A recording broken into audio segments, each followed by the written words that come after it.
नमस्कार, आप देख रहे हैं हिमाचल न्यूज। आइए जानते हैं आज के प्रमुख समाचार और दिन भर की बड़ी सुर्खियां। हिमाचल प्रदेश में 2 दिन रहा 3 से 6 अप्रैल तक फिर बारिश। मौसम अपडेट विस्तार से। हिमाचल प्रदेश के अधिकांश क्षेत्रों में बुधवार और वीरवार को मौसम साफ रहेगा। कुछ ऊंचाई वाले क्षेत्रों में हल्की बारिश हो सकती है। 3 से 6 अप्रैल तक पूरे प्रदेश में बारिश के आसार हैं।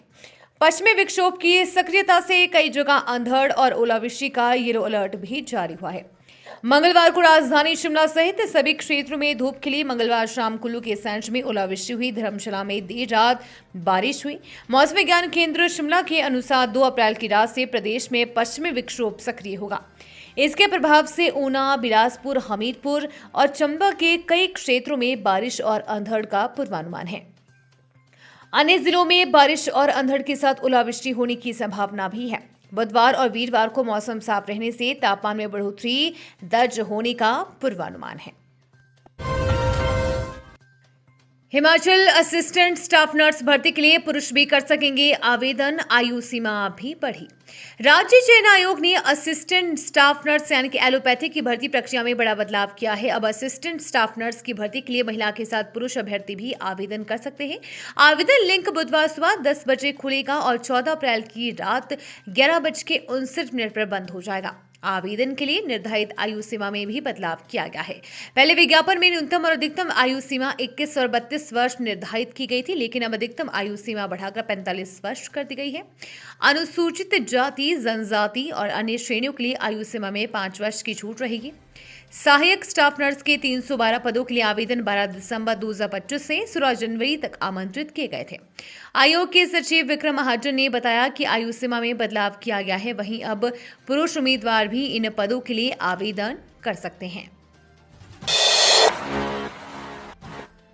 हिमाचल प्रदेश कच्चा माल व भाड़ा महंगा होने से कई उद्योग बंदी के कगार पर। कुछ ने दवाओं के ऑर्डर किए रद्द।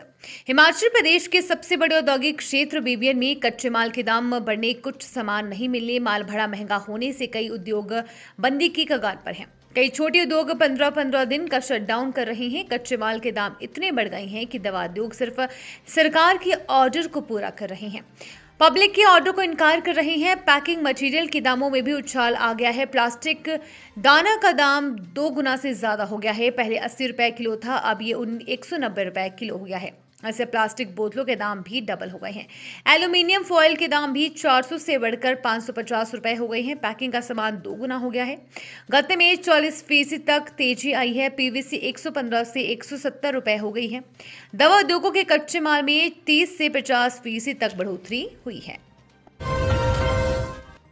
स्कूल के रिजल्ट के बाद आते समय खाई में गिरी कार, 4 बच्चों सहित 6 घायल। हिमाचल प्रदेश के मंडी जिले में एक दुखद सड़क हादसा सामने आया है, जहां बच्चों के परीक्षा परिणाम की खुशी मातम में बदल गई। सुंदरनगर उपमंडल के डेहर समलीहू मार्ग पर भनफ्रेहड़ नाले के पास से एक कार अनियंत्रित होकर गहरी खाई में जा गिरी। इस दुर्घटना में 4 बच्चों सहित कुल 6 लोग गंभीर रूप से घायल हो गए हैं। बताया जा रहा है कि ये सभी लोग डेहर के एक निजी स्कूल से वार्षिक परीक्षा का परिणाम लेकर वापस अपने घर लौट रहे थे, तभी रास्ते में यह हादसा हो गया। हिमाचल जयराम ठाकुर बोले, मुख्यमंत्री सुक्खू ऊल जुलूल फैसले लेने की आदत, शक्तियों का दुरुपयोग कर रही है सरकार।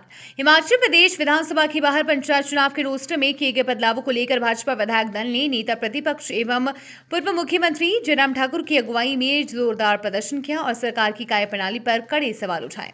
मीडिया को संबोधित करते हुए जयराम ठाकुर ने मुख्यमंत्री सुखविंदर सिंह सुक्खू पर तीखा हमला बोला और कहा कि मुख्यमंत्री को बिना सोचे समझे ऊल जुलूल फैसले लेने की आदत हो गई है, जिसके कारण बार बार सरकार को अपने कदम पीछे खींचने पड़ते हैं। इससे पूरे प्रदेश में सरकार की जगहंसाई हो रही है।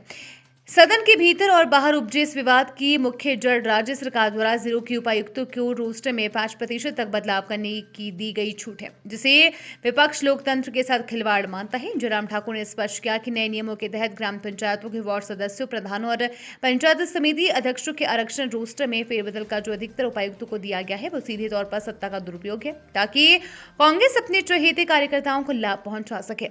उन्होंने आरोप लगाया कि सरकार की मंशा चुनाव को निष्पक्ष तरीके से करवाने की नहीं, बल्कि उसे टालने की है और वो मानवीय हाई कोर्ट व सुप्रीम कोर्ट के आदेशों की अवहेलना करते हुए मनमाने फैसले ले रही है।